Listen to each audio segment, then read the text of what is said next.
परम पावन श्री वृंदावन धाम, रजरानी यमुना रस रानी, समस्त खग मृग पशु पंछी, ब्रजवासी जन, रसिक महापुरुष जन, लता वृक्ष, ये सब परम कृपा में है। किसी एक की कृपा से जीव का कल्याण हो जाए।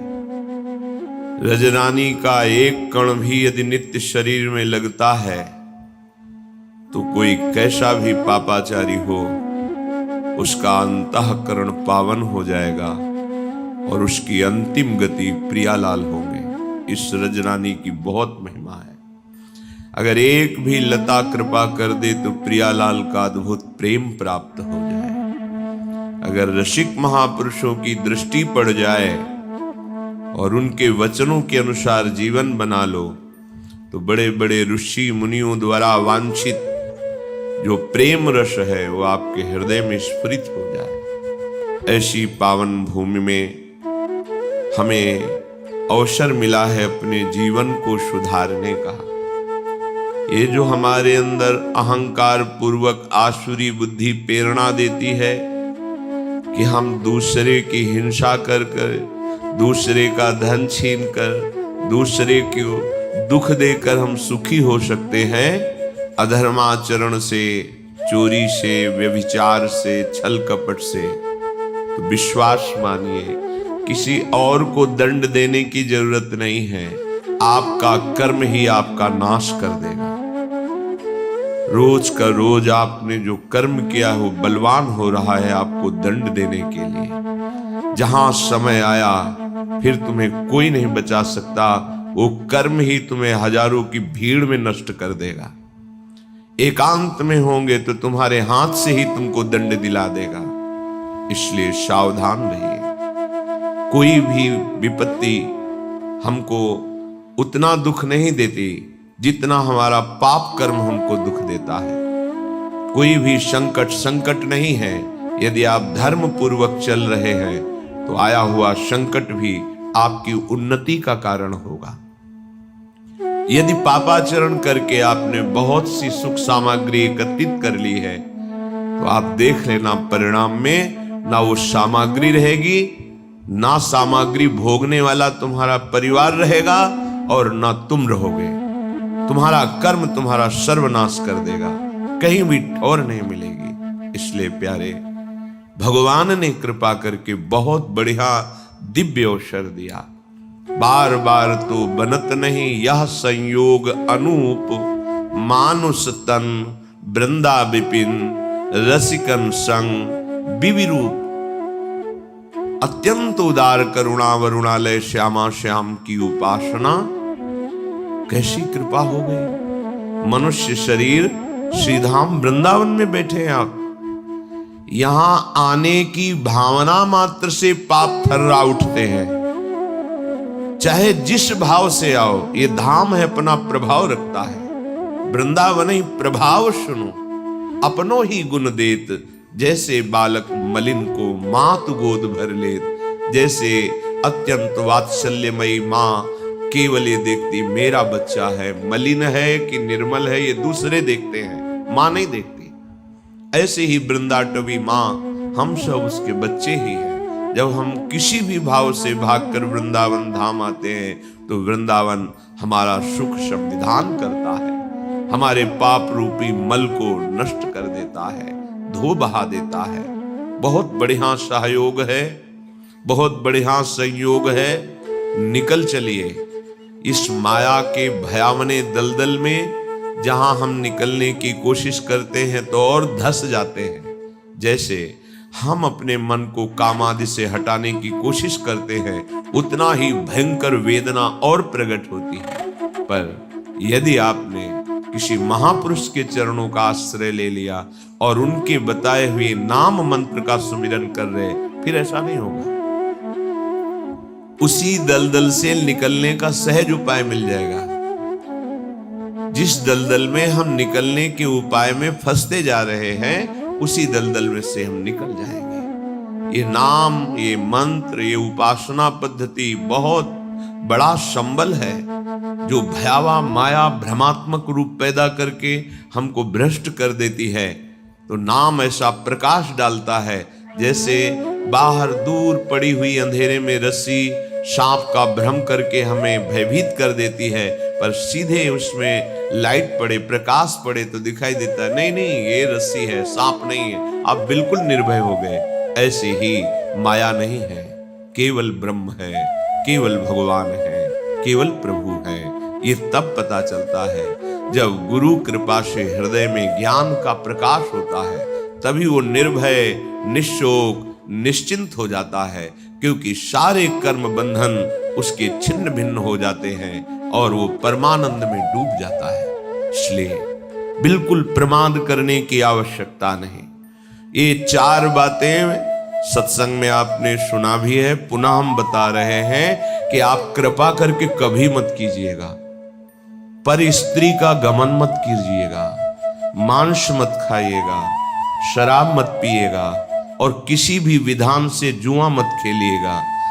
ये द्वित कीड़ा, मद्यपान, परस्त्री गमन, हिंसा, इसी को व्यभिचार, चोरी आदि, अगर ये आप करेंगे तो कुछ भी कर लो, दान पुण्य कहीं भी चले जाओ, ये आपको दंड देंगे ही देंगे।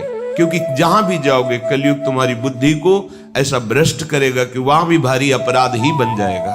इसलिए सबसे प्रार्थना है, बहुत बढ़िया अवसर मिला है, सुखपूर्वक जियो, आनंद पूर्वक मृत्यु जब आवे तो उसका स्वागत करो और भगवान के धाम में पहुंचो।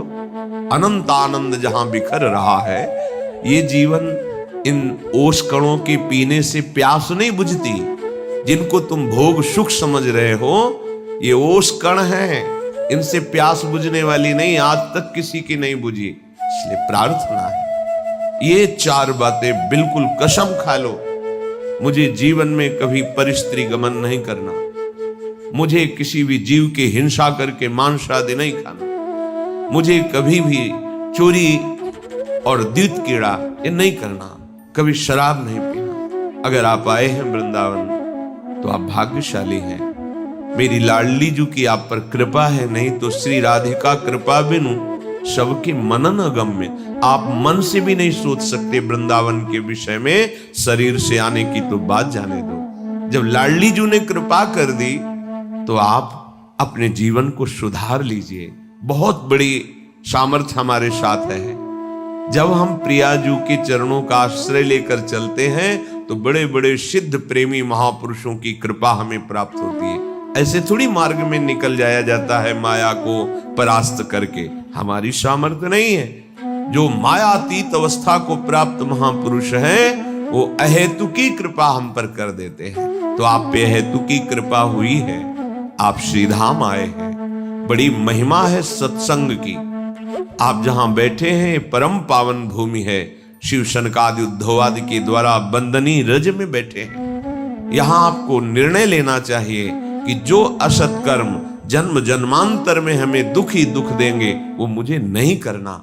ऐसा संग नहीं करना जिससे कुमार्गगामी प्रवृत्तियों का बढ़ावा मिले। वो हमारा दोस्त नहीं है, वो हमारा शत्रु है जो हमें सतमार्ग से भ्रष्ट कर दे। लोगों की धारणा बन गई है कि धन ही एक सुख का साधन है। चाहे जो कुछ करो, दिमाग में बैठा हुआ है, कुछ भी सत्कारिक भी करो तो उसका परिणाम धन मिलना चाहिए। कितना आया, कितनी प्रॉफिट हुई, बस आप विचार पूर्वक देखिए।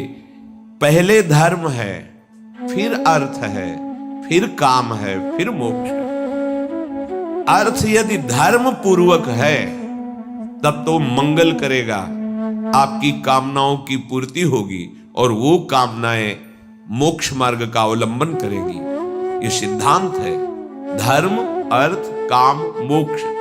जो कामों भोग है वो यदि धर्म के द्वारा कमाए हुए धन से किया जाता है तो उसका मन धीरे धीरे संसार के राग से रहित होकर मोक्ष मार्ग का अवलंबन करता है। लेकिन धर्म को छोड़ दिया, केवल अर्थ, तो फिर काम पिशाच की तरह चढ़ जाएगा और तुम्हारा नाश कर देगा। देख लो, आंख खोल के देख लो, जो केवल धन के पीछे पड़े हैं तो उनका अभिमान इतना बढ़ जाता है कि वो सर्वनाश स्थिति को स्वयं वरण कर लेते हैं, अर्थात स्वयं ऐसी दशा में पहुंच जाते हैं जहां क्लेश, अशांति, भय, शोक आदि है। इसलिए धर्म सबसे बड़ी वस्तु है। जो संत महापुरुषों ने, शास्त्रों ने विधान किया है उसे धर्म कहते हैं, और जिसे निषेध किया है कि ये नहीं करना चाहिए उसे अधर्म कहते हैं।